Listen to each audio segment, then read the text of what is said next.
আমরা কি চাই রমজান মাস হেলায় নষ্ট করতে, নাকি রমজান মাসে গুনাহ মাফ করাতে? আমার সাথে বলেন, এই 10টা কাজ আমরা সবাই করব ইনশাআল্লাহ। রমজান মাসকে ইফেক্টিভ করতে এই 10টা কাজ করব ইনশাআল্লাহ। রাজি আছেন? এক নাম্বার হচ্ছে 5 ওয়াক্ত নামাজ। রাজি আছেন কিনা? 5 ওয়াক্ত নামাজ সাধ্যমতো চেষ্টা করব জামাতে পড়ার জন্য। ওই যে নামাজ নাই ইসলাম নাই, নামাজ যে পড়ে না ওর সাথে কোনো খাতির নাই। খাতির আছে? কোনো খাতির নাই। নামাজ অবশ্যই পড়তে হবে, মাস্ট বি। এরপরে নামাজের সাথে সাথে কমপক্ষে 12 রাকাত করে নফল। কত রাকাত? যে ব্যক্তি 12 রাকাত নফল বা সুন্নত দৈনিক পড়ে তার জন্য জান্নাতে একটা ঘর তৈরি করা হয়। 12 রাকাত কি কি কে বলতে পারবেন? প্রথমে ফজরের 2, জোহরের আগে 4, জোহরের পরে 2, কত হলো? 4 2 6 2 8, মাগরিবের পরে, এশার পরে, এই হলো 12। পড়বো তো ইনশাআল্লাহ? এইগুলো 1 নাম্বার কাজ, নামাজ পড়া। 2 নাম্বার ভাই, নামাজের সাথে সাথে তাহাজ্জুদ এবং তারাবি অবশ্যই পড়তে হবে। রাজি আছে কিনা? আল্লাহর ওয়াস্তে গ্যাঞ্জাম করতে যায় না 20 না 8, এই গ্যাঞ্জামে আল্লাহর ওয়াস্তে যায় না। তারাবির নামাজ 5 ঘন্টা। কত রাকাত সেটা বড় কথা না। তারাবির নামাজ কত ঘন্টা? প্রায় 4-5 ঘন্টা। আর 5 ঘন্টায় 8 রাকাত পড়েন, 5 ঘন্টায় 20 রাকাত পড়েন। কি বুঝতে পারছেন কথা? নবী সাল্লাল্লাহু আলাইহি ওয়াসাল্লাম তারাবির নামাজ কত লম্বা পড়েছেন? 1 ঘন্টা। কতক্ষণ পর্যন্ত? সাহাবীরা কি বলছেন? সাহাবীরা বলছেন যে আমরা তড়িঘড়ি করে সেহরি খেয়েছি। নামাজ এত লম্বা নবীজি পড়েছেন, শেষে তড়িঘড়ি করে সেহরি করতে হয়েছে। নবী সাল্লাল্লাহু আলাইহি ওয়াসাল্লামের 2 রাকাত নামাজ কত লম্বা ছিল। আমরা এখন নামাজের রাকাত সংখ্যা নিয়ে যত বেশি ঝগড়া করি, কোয়ালিটি নিয়ে এত ঝগড়া করি। কোয়ালিটি ইম্পর্টেন্ট না? আমার নামাজটা কত সুন্দর হচ্ছে, কত লম্বা হচ্ছে, কত ধীর স্থির হচ্ছে, এই নামাজে আমি ধীর স্থিরভাবে কোরআন শুনবো, বুঝবো, চোখ দিয়ে পানি ঝরবে, এগুলো ইম্পর্টেন্ট না? মক্কা মদিনায় গিয়ে দেখেন, যারা এখন উমরা করতে গিয়েছেন অনেক, তারা সৌভাগ্যবান। তারাবির নামাজ নর্মাল এমনি যে কোনো নামাজেই, তারাবির নামাজ তো আরো বেশি। দাঁড়ালে আপনার চোখ দিয়ে পানি পড়তে বাধ্য। মধুর তেলাওয়াত, লম্বা কেরাত। ফজরের নামাজ মিনিমাম 20 মিনিট। ফজরের নামাজ 15 থেকে 20 মিনিট। আর আমরা তো 3G 4G 5G মাশাআল্লাহ।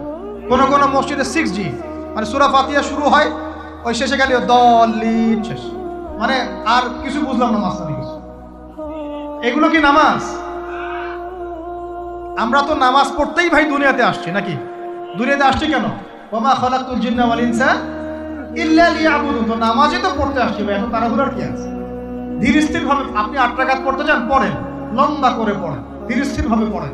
এক ভাই বলছেন আমি 20 পড়বো। আচ্ছা ভাই পড়ুক তো, ওকে 20 পড়তে দেন, লম্বা করে পড়তে বলেন, ধীর স্থির ভাবে পড়েন। আরেকজন পড়ছে 2 রাকাত, রাতের সালাত 2 করে, একটা হাদিস আছে না? রাতের সালাত 2 করে, এই বেচারা 2 করে পড়তেই আছে। তো লম্বা করে পড়লে কোনো সমস্যা আছে? উদ্দেশ্য কি? আল্লাহকে পাওয়া। আমি নামাজে আল্লাহকে পেলাম কিনা এটা বড় কথা। আল্লাহ রাব্বুল আলামিন আমাদের সবাইকে ধীর স্থির ভাবে কোরআনকে কেন্দ্র করে তারাবি তাহাজ্জুদ পড়ার তৌফিক দান। এটা রমজান মাসের ইফেক্টিভ রমাদান আপনাকে কাজে দিবে। 2 নাম্বার। 3, এটা বলে দিয়েছি রমজান মাস হবে কোরআনময় মাস। এই মাসে কোরআনের 6টা হক আমরা আদায় করবো ইনশাআল্লাহ। মনে আছে তো ইনশাআল্লাহ? তেলাওয়াত, মুখস্থ করা, আরবি শেখা, আদেশ নিষেধ মানা, দাওয়াত দেয়া এবং হিফজ করা। পারবো তো ইনশাআল্লাহ? নিয়াত করেন জোরে জোরে। 4 নাম্বার, রমজানকে ইফেক্টিভলি ইউটিলাইজ করতে হলে প্রতিটা কাজ সুন্নত সম্মতভাবে করতে হবে। এভাবে আপনি রমজানটাকে ইফেক্টিভলি ইউটিলাইজ করতে পারেন। কিরকম একটু বোঝাচ্ছি। মনে করেন এমনি নর্মালি আমরা সব সুন্নতগুলো অনেক সময় খেয়াল রাখি না। খাচ্ছি, খাওয়ার সুন্নত, খাওয়ার মধ্যে কিন্তু প্রায় 10-এর বেশি সুন্নত আছে। ওযুর সুন্নত, কথা বলার সুন্নত, হাঁটার সুন্নত, কাপড় পরার সুন্নত, দোয়া কালামগুলো, ঘুমানোর সুন্নত, অনেক সময় আমরা কিন্তু এগুলো খেয়াল করি না। রমজান মাসে চেষ্টা করবেন প্রতিটা কাজ সুন্নাহ মাফিক বুঝে করার জন্য। আল্লাহ তৌফিক দান করুন। রমজানে ঘুমাবো, ঘুমানোর আগে বিছানাটা ঝেড়ে নেব, লাইট অফ করব, আমরা দোয়া, এই যে সূরা ফালাক নাস ইখলাস এগুলো পড়বো, কাফেরুন সূরা পড়বো, আয়াতুল কুরসি পড়বো, সূরা বাকারার শেষের আয়াতগুলো পড়বো, পারলে সূরা মুলকটা পড়বো, ঠিক আছে? প্রয়োজনে ওযু করে আসব, এসে আমরা ডান কাতা হয়ে শুয়ে আল্লাহুম্মা বিইসমিকা আমুতু আহয়া, এই যে শুরু করলাম। ঘুম থেকে ওঠা, ওযু করা, ওয়াশরুমে যাওয়া, খাওয়া দাওয়া করা, মসজিদে যাওয়া, নামাজ, জিকির, তাসবিহ, তাহলিল, ব্যবসা বাণিজ্য, এগুলো সবকিছু সুন্নত নাই? প্রতিটা কাজ সুন্নাহ মাফিক করার চেষ্টা করবো, আল্লাহ তৌফিক দান করুন আমি। ফিকহুস সুন্নাহ এরকম কিছু বই পাওয়া যায়, ফিকহুস সুন্নাহ, কিতাবুস সুন্নাহ, এরকম অনেক বই আছে। আরবি থেকে বাংলা অনুবাদ হয়েছে, বাংলাদেশের ওলামায়ে কেরাম লিখেছেন। এরকম সুন্নাহ শেখার কিছু বই কিনে নেবেন, কিনে নিয়ে প্রতিটা কাজ কিভাবে করলে সুন্নত হয় পড়ে দেখবেন। পারবেন তো ইনশাআল্লাহ? আল্লাহ পাক তৌফিক এনায়েত করুন বলি আমিন। এটা কত বললাম? 3 নাম্বার। 4 হচ্ছে দান সাদাকা বেশি বেশি করা। রমজানে দান সাদাকা বেশি বেশি করা। আল্লাহ রাসূল সাল্লাল্লাহু আলাইহি ওয়াসাল্লাম রমজানে রহমতের বাতাসের চাইতেও বেশি বেশি দান করতেন। আমরা পারবো কিনা ইনশাআল্লাহ? দেখেন, আমি একটা কথা বলি, দান করার জন্য সম্পদ লাগে না, দান করার জন্য কলিজা লাগে। কি লাগে? ব্যাস, যার মন বড় সে দান করতে পারবে ইনশাআল্লাহ। আল্লাহ পাক আমাদের সবাইকে দ্বীনের জন্য দান করার তৌফিক দান করুন। দ্বীনের জন্য দান করেন, স্থানীয় মসজিদ, মাদ্রাসায়, এতিমখানায়, অসহায় মানুষের পাশে, বিধবার ঘরে, এতিমের ঘরে, যারা খেতে পারছে না 3 বেলা, ওদের ঘরে ঘরে রমজানের বাজার পৌঁছে দেন। আল্লাহ পাক তৌফিক দান করুন আমিন। 5 নাম্বার, রমাদান মাসে অবশ্যই অবশ্যই আমাদের যাকাতগুলো আমরা দিয়ে দিব। রাজি আছি তো ইনশাআল্লাহ? বলেছি যাকাত এবং সালাতের মধ্যে যে পার্থক্য করে সে মুসলিম নয়। যাকাত ফরজ হয়েছে, অবশ্যই অবশ্যই আপনাকে যাকাত দিতে হবে। এটা কিন্তু নফল কিছু নয়, এটা কি ফরজ। যাকাতের নিসাব জানেন কি না? কত পার্সেন্ট? 2.5%। আচ্ছা, যাকাতের নিসাব নিয়ে ইনশাআল্লাহ পরবর্তীতে লেকচার চলে আসবে, অনলাইনে দেখে নিয়ে। এছাড়া ফিকহুস যাকাত কিছু প্রোগ্রাম আসবে, অনলাইনে দেখে নেবেন ইনশাআল্লাহ। আল্লাহ রাব্বুল আলামিন আমাদের সবাইকে যাকাতগুলো দেওয়ার তৌফিক দান করুন। শুধু যাকাত যদি আমরা ঠিকঠাক মতো দিতাম, একজন মানুষের সমাজে না খেয়ে মারা যেত। একজন মানুষ সমাজে এই যে ইকোনমিক সমস্যাগুলো যেগুলো হয়, অর্থনৈতিক সমস্যা, স্যাংশন, মুদ্রাস্ফীতি, হাবিজাবি, অনেক প্রবলেমস ওভারকাম করা যেত শুধু যাকাতের মধ্য দিয়েই। কিন্তু কে শোনে কার কথা? সবাই কি যাকাত দেয়? বাংলাদেশে এমনও মানুষ আছে যারা একজনের যাকাত দিয়ে 100 পরিবারের সংসার চলবে ইনশাআল্লাহ। আছে না এমন লোক?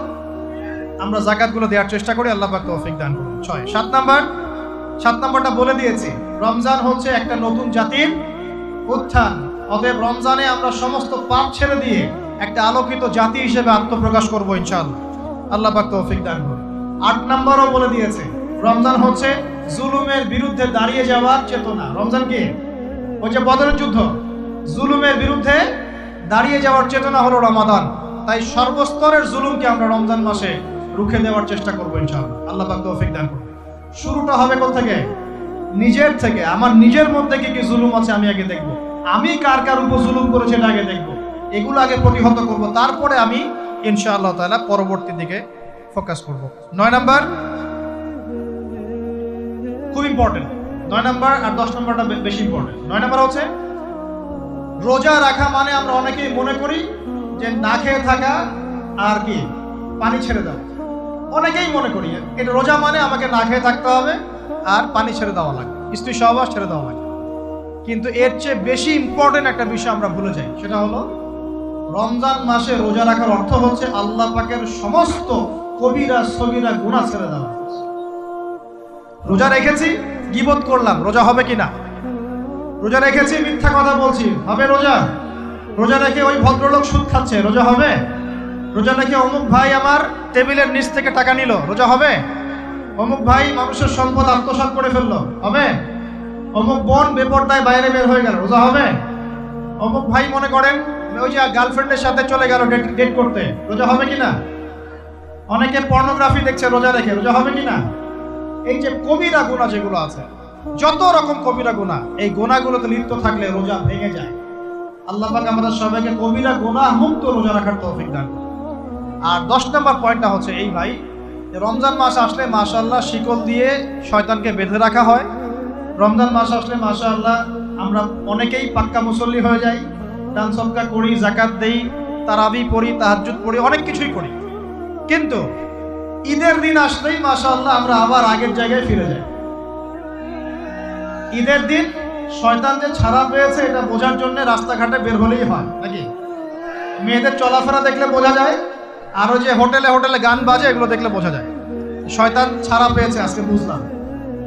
তো এখানে সবচেয়ে বড় শিক্ষাটা হলো রমজান মাসের এই যে শিক্ষাগুলো, ত্যাগের মহিমা, জুলুমের বিরুদ্ধে দাঁড়িয়ে যাওয়া, কোরআনের হক আদায় করা, জাতির উত্থান, বড় বড় অনেক কথা বললাম। এই শিক্ষাগুলোকে সারা বছর ধরে রাখাটাই হলো রমাদানের সবচেয়ে বড় চ্যালেঞ্জ। আমরা পারবো কিনা ইনশাআল্লাহ? আমরা রমাদানের এই 10টা হক আদায় করতে পারবো কিনা ইনশাআল্লাহ? কোরআনের হক আদায় করতে পারবো কিনা ইনশাআল্লাহ? আল্লাহ রাব্বুল আলামিন আমাদের সবাইকে আসন্ন রমজানে সুস্থতার সাথে সমস্ত সওম রাখার তৌফিক দান করুন এবং রমজান মাসে বেশি বেশি তেলাওয়াত করার তৌফিক